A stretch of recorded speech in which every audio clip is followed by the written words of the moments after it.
Muy buenas televidentes, radioescuchas e internautas de la Aldea Global, Ecomundo, Ojalá 4RD. Con el aumento inesperado y brusco del presidente de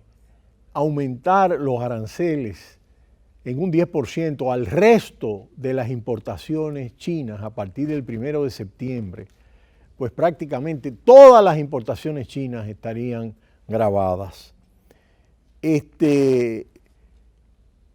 decisión ha sido respondida de manera enérgica por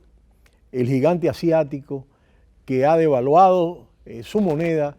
y que ha impuesto restricciones a las compañías chinas para negociar con los Estados Unidos,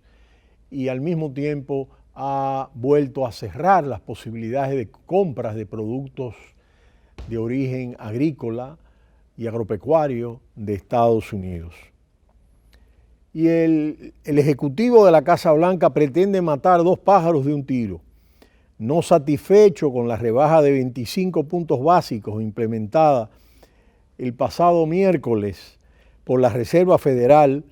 la primera desde la gran crisis financiera 2008-2009, ahora se dispone a escalar su castigo arancelario con China, situación que podría forzar al Banco Central estadounidense a relajar la política monetaria de forma más agresiva, en el sentido en el cual el presidente ha estado gestionando cada vez más presiones. Su anuncio se produjo un solo día después de la reunión de la Reserva Federal, cuando su presidente, Jerome Powell, enfatizó que la incertidumbre de la política comercial era un factor clave en la decisión de los funcionarios de la Fed de reducir las tasas, una medida que el ejecutivo de la Casa Blanca ha considerado insuficiente. Con la implementación de nuevos aranceles del 10%, sobre un catálogo de productos chinos por valor de $300 mil millones a partir del próximo 1 de septiembre, Estados Unidos gravará ya todos los bienes procedentes del gigante asiático.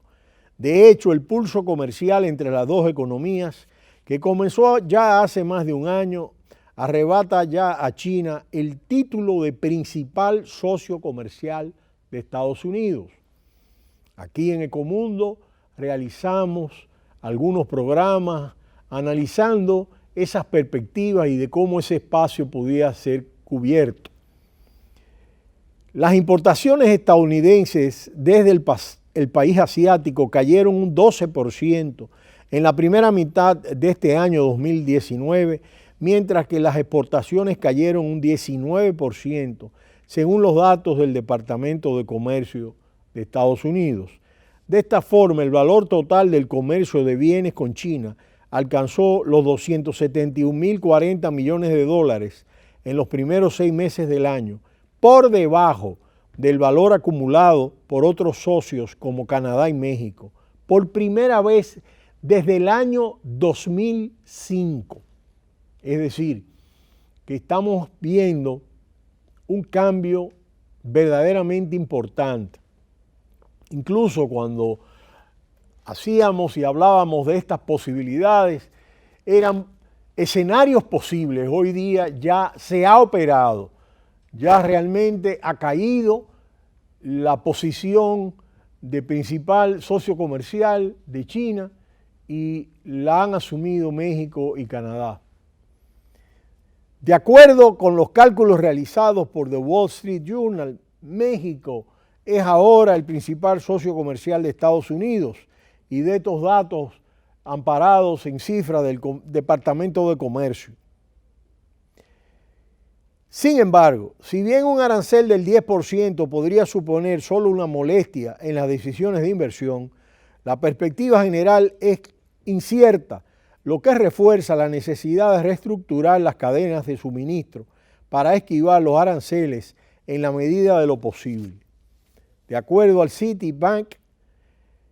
este incremento de arancel del 10% reducirá el crecimiento estadounidense en 0,1 puntos porcentuales y el global en 0,02 puntos porcentuales aproximadamente. Paralelamente, esto hará que en términos de Europa, la inflación sobre el gasto de consumo personal suba en 1/10, pero dado que la lista de productos afectados se centrará más en bienes de consumo, este podría verse afectado en su ritmo de crecimiento. Para un conjunto de federaciones de empresarios, sobre todo minoristas y agrarios, como hemos comentado, esta política de la administración estadounidense de estar reforzando una estrategia arancelaria basada en incrementos de aranceles está desacelerando el crecimiento. Y estos aranceles adicionales, estiman analistas y observadores, no harán más que amenazar el empleo en Estados Unidos y aumentar los costes para las familias estadounidenses. Para estos analistas y observadores, los nuevos aranceles afectarán mucho más a los consumidores estadounidenses que a los fabricantes chinos, que producen el 42% de la indumentaria y el 69% del calzado comprado en Estados Unidos. Es decir, que en términos de la ropa y de todos los utensilios para vestir y de los calzados, se trata de porcentajes muy altos, al igual que las computadoras, piezas de computadoras, juguetes y electrodomésticos, en sentido general, una gravitación importante, ¿no? Precisamente, el sector minorista en los Estados Unidos es uno de los que ha destruido empleos durante los últimos 3 meses, de acuerdo a estas federaciones de empresarios minoristas. Al mismo tiempo, todo esto en un momento en el que el motor laboral estadounidense comienza a desacelerarse. El pasado mes la mayor economía del mundo sumó 164,000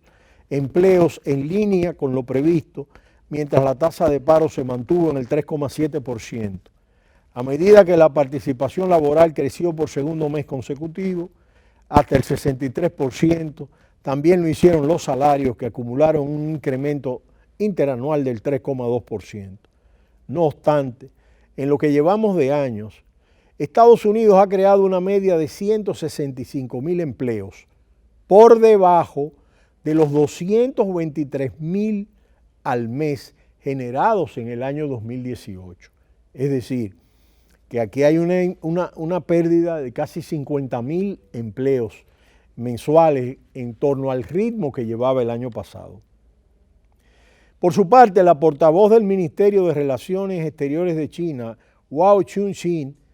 en conferencia de prensa manifestó que tomará represalias si Estados Unidos se compromete a aplicar más aranceles a los productos chinos. Y ya hemos visto que la respuesta fue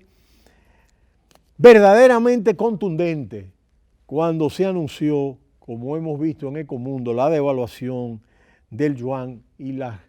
el stop a las importaciones de productos agropecuarios estadounidenses y de la realización de negocios con las empresas chinas. De manera que cuando nosotros vemos esta guerra comercial,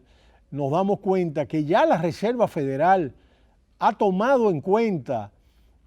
el impacto y la incertidumbre que está generando esta situación y la ha tomado en consideración para la rebaja de 1/4 punto,